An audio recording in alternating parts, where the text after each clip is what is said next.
1988's The Phantom of the Ritz is, I feel, a rather misunderstood film. Not helped at all by its relative obscurity. Indeed, at the time of recording, this film only has 77 ratings on IMDb and sits at a rather mediocre 4.7 out of 10. And there are a few reasons why this may be the case. For starters, the film's a horror comedy, but not in an out-and-out pronounced horror comedy way. It's not like Scary Movie or Ernest Scared Stupid. It's more of a horror film with light comedy elements in play.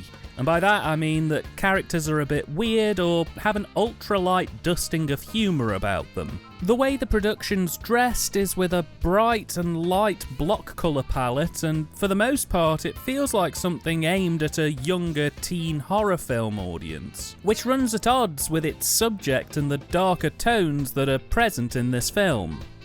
The box art equally gives no indication that this is in any way a comedy, preferring instead to go all in on the horror elements. And I think probably one of the biggest sticking points that this film's got is the left-right punch of simultaneously not being all that faithful to its source material. This is supposed to be a retelling, or at minimum an homage, to The Phantom of the Opera, while also having the issue that an actual Phantom of the Opera remake starring Robert Englund was released less than 12 months after this film's release, which handled its source material quite a bit better, I might add. The online reviews for this film aren't exactly kind, but having dug into what this film came out to, I think it's almost impossible not to think that basically people who slammed this film went out to their video store pissed up on a Friday night looking for a 3Bs film, saw the cover and thought they were picking up some kind of gnarly Anthropophagus type take on the Phantom of the Opera, only to find that it's quite literally the exact opposite of that. In fact, had I not read in advance that this was a horror comedy, I'd have probably felt cheated going into this myself, because the marketing very much wants you to think that this is a straight-up horror. That's not to say that this film is immaculate exactly, but we'll get to that in a minute.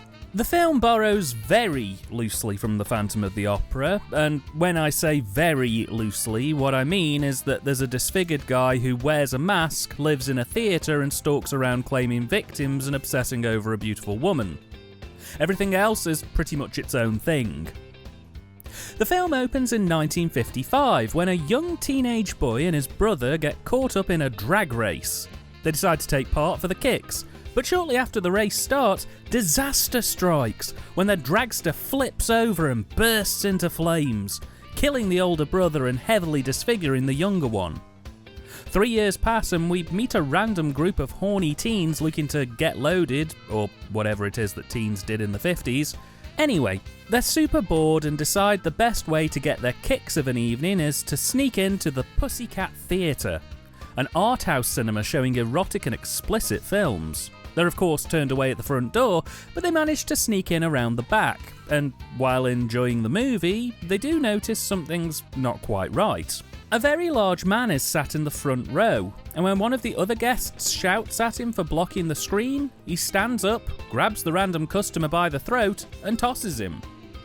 It's then revealed through very softly spoken narration that this is in fact the younger brother who was disfigured in the car crash years earlier. He explains that after the accident he was shunned as a freak in day-to-day living. He took ages to get back into a functioning state, and once everyone had forgotten about the accident and just judged him purely on looks rather than the context around it, he fled from society and held up in the underground tunnels below the Ritz Theatre.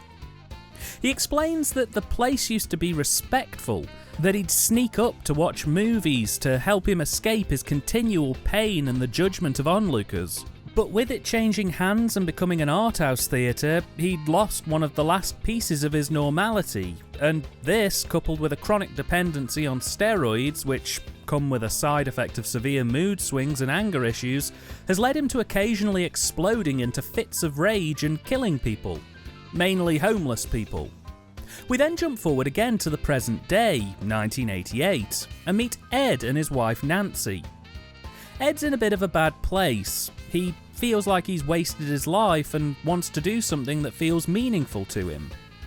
His wife Nancy encourages him to take the plunge and invest in something that's a passion for him. and so he decides to go for it.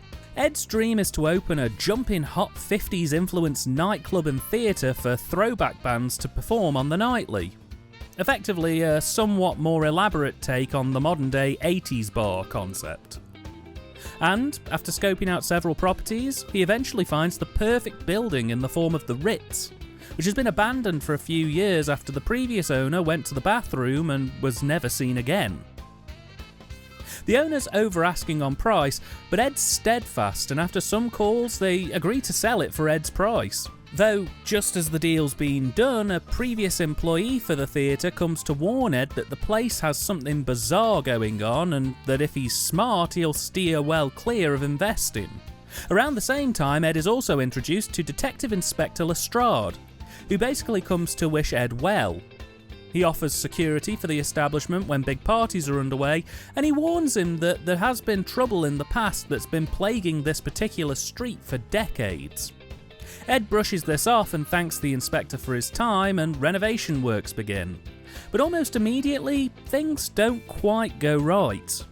Tools start disappearing, jobs are completed without anyone actually doing them, or in some cases things are damaged with seemingly no culprit.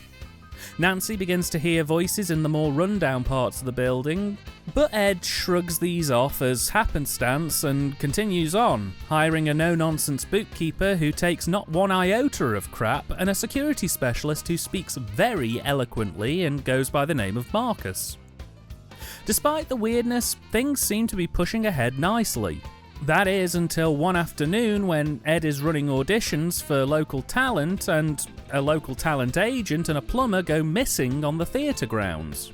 All of the weirdness combined with the disappearances begins to stress Ed out and puts a real strain on his relationship with Nancy, who feels that Ed is spending way too much time obsessing over the business. Ed, by contrast, calls Nancy out because he inadvertently, and incorrectly, thought he saw Nancy cheating on him with an Elvis impersonator. In reality, Elvis tried it on and Nancy told him where to go. As opening night draws ever closer and tensions continue to rise, more and more mysterious happenings occur, including the disappearance of Ed's bookkeeper and the bodies of some homeless people turning up on nearby scrubland in larger and larger amounts. This kicks Lestrade into action and he decides to put a close watch on the theatre, which is helped tremendously by Ed asking him to send a couple of cops down to help keep the peace on opening night. Anyway, the night goes without a hitch and everyone patches things up. All is well. Apart from the Phantom, who's massively pissed off that so many people are in his space, making noise and generally being inconsiderate. He takes his frustrations out on a couple of teenage boys he finds in a back alley. Careful now. And the next day, what's left of the remains is found in a dumpster behind the theatre. With the first normal night imminently ready to go, the Phantom plans his ultimate revenge, Lestrade tightens his patrols of the theatre, and Ed tries to get to the bottom of his disappeared bookkeeper. In an 80-ish minute romp that, well, it's no Phantom of the Paradise, I think it's fair to say. So from a scripting perspective, this film's not great. It suffers very badly with padding for most of the runtime. This is one of the only films I've ever seen where they put montages of renovations happening inside longer scenes of renovations happening. That's how bad the padding is. We'll literally cut from extended scenes of people painting walls to a 4-minute long montage of various other renovations set to a 50s doo-wop classic, and then back to someone chatting to someone else while even more renovations are happening.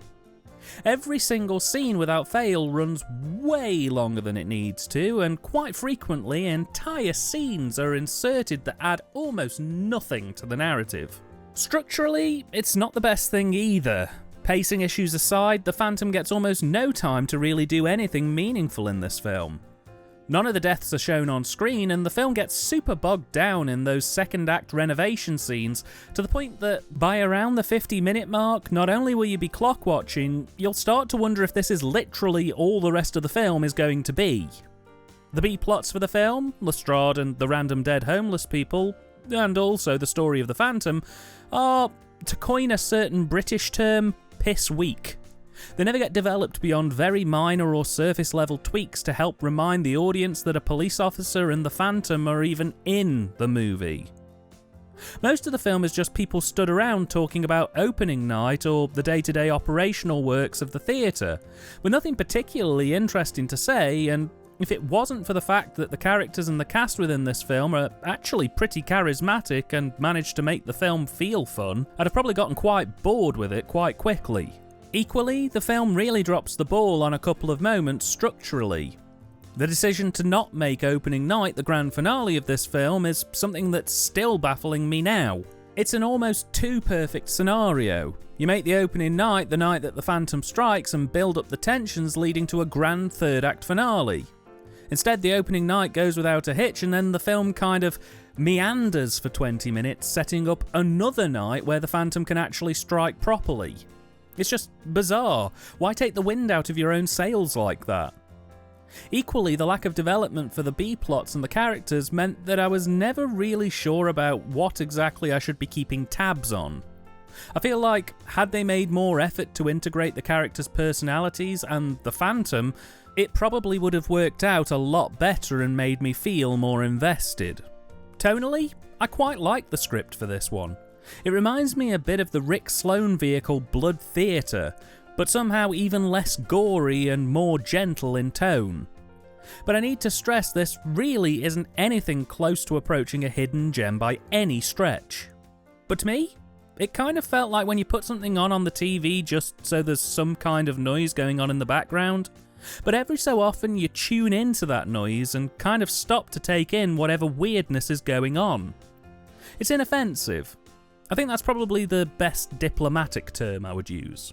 One of the things I'm most confused about is how much the writer and director wanted to make this a modern-day retelling of the Phantom of the Opera story. Because, realistically, apart from there being a theatre and a disfigured man who in the final act kidnaps the theatre owner's wife, there's little to no resemblance to the Phantom of the Opera here. In fact, if they were aiming to make this a modernisation of the Phantom story, I'd say it was a massive failure because it really doesn't capture the feeling or spirit at all. If you're asking me, is this a good horror comedy film, however, you know what? I'm going to say yeah. If you want a horror film with some very gentle comedy moments that, realistically, despite its 15 certificate rating, could probably be watched by younger kids, then this is actually not too bad. But it's very important to bear in mind that this is a slow burner film. It's not gory, gruesome, or aiming to shock, it's literally just here to take you on a vaguely fun and ever so slightly spooky ride. And if you're in the mood for that kind of thing, then this'll scratch your itch. The film was written by Tom Dempsey. He has 5 writing credits, with his last being in 1996. This was his second ever writing credit, and I think he's probably going to be best known for an MGM-funded TV movie called Trenchcoat in Paradise. The film was also co-written and directed by Alan Plone. He has 6 writing credits and 8 directing credits. He's probably best known for his extensive work with the band Earth, Wind and Fire, having directed 3 of their live shows and done some script work for at least one of them.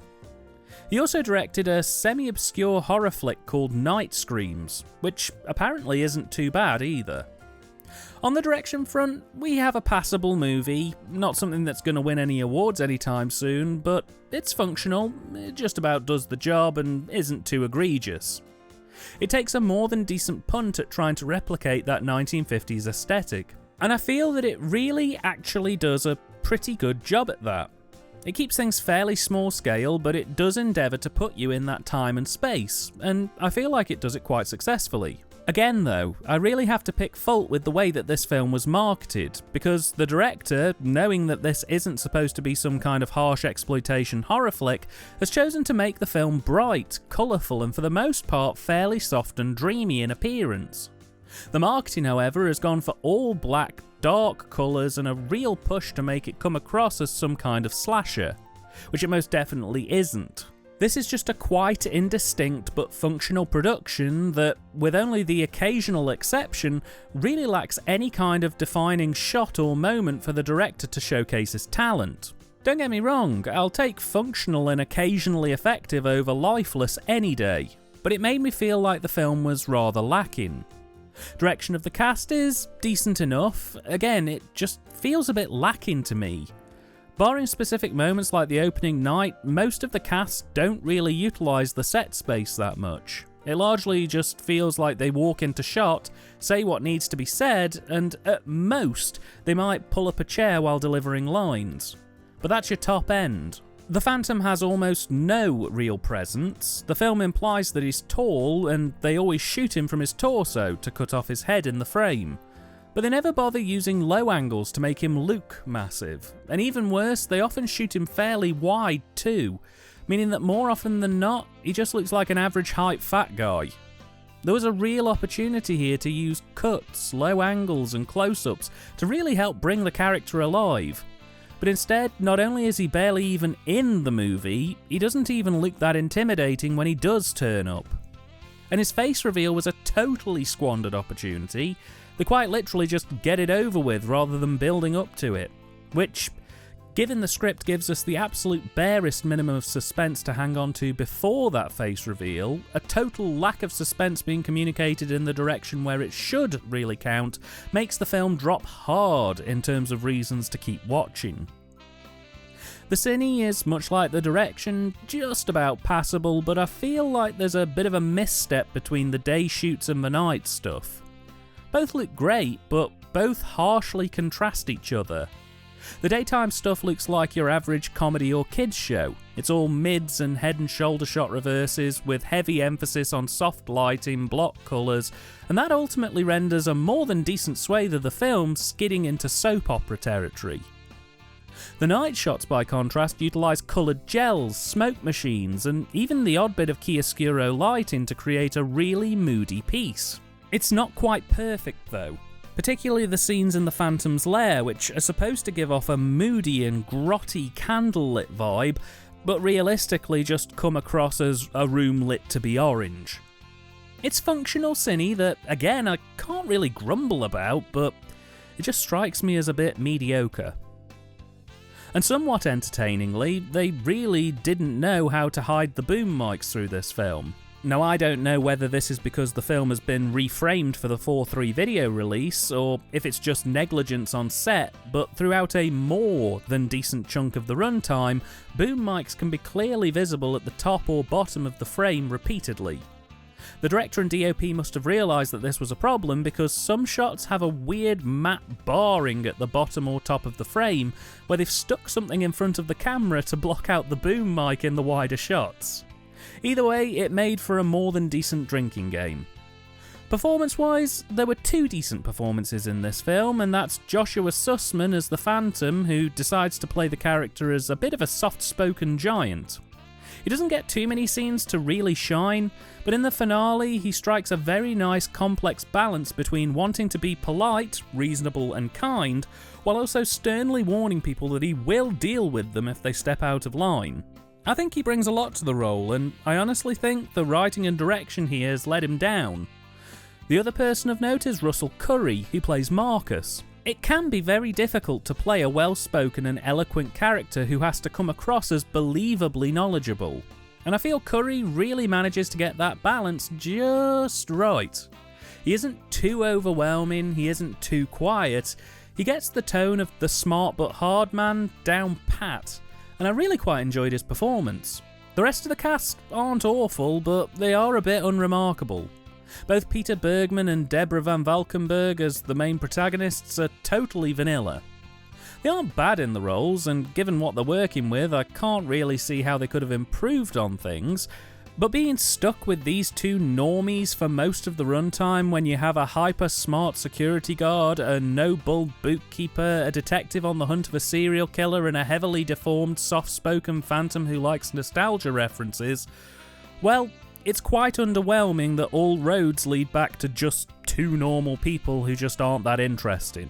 And finally, probably the best part of this film, the soundtrack. And this is pretty much an early take on what nowadays is referred to as a jukebox movie.